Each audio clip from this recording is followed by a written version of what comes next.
morning, Melvin. Good morning to you. So, the reports on investigation of these two MPs finally don't come out. Both MPs really been getting a question about how the whole investigation on their conduct been really go. But what do you expect, and what do you feel say APC get for finally do about these two MPs? Do they reconcile, bring them in the fold later, or do they cast them out? I think a cast out is the semblance of the atmosphere after the TM.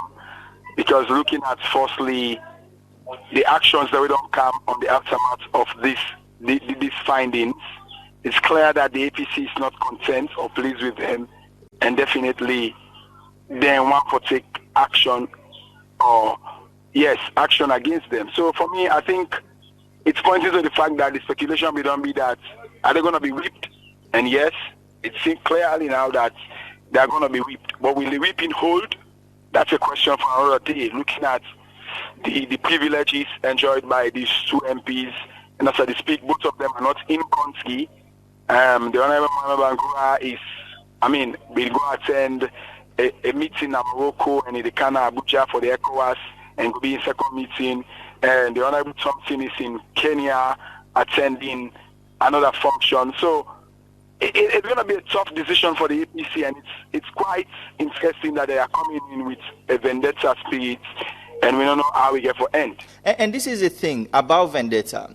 And I know the leader of the party now in Parliament, Honorable Abdul Kagbo, don't open this big tent. He, in his own words, he say he willing for reconcile, he willing for bring everybody on board. But at the end of the day, the future of these two MPs will have to be decided by the party first before we allow the insider tent to it all open. So how we get for navigate through all of this?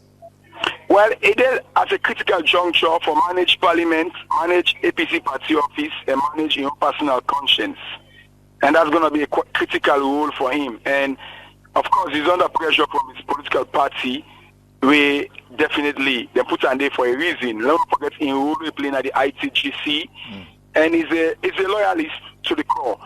So how we going to keep that balance there? We going to do far more than party office, because Parliament is different. And looking at the politics at Tower Hill, definitely as I speak, it seems as if even some members, when are ranking members of the SLPP, not even pleased with the sitting position, we already allocated to them two MPs than they. So what's going to be the case? I mean, this gets implications beyond APC. It therefore extend also to waiting the SLPP decide as a party with regards to that, and how to therefore sustain that by way of protecting or not protecting that. So this is quite an interesting one, and we don't know how the end game therefore be.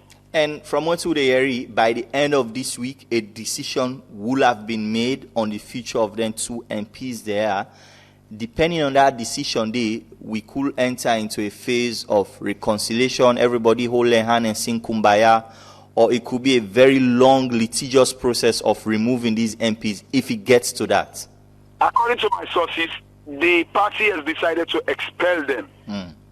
So we are seeing another secondary battle now as to whether Parliament is going to endorse that. But that's what my sources are telling me. Okay. That it's the decision of the APC to expel them based on what was discovered by that disciplinary and so committee. So now, will the party send us to Parliament, or if they've not done so, will they do so?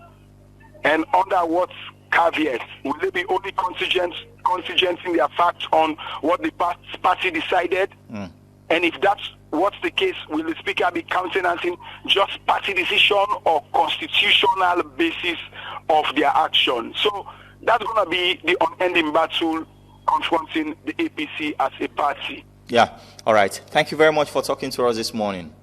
It's always good to be on the show. Thanks for having me.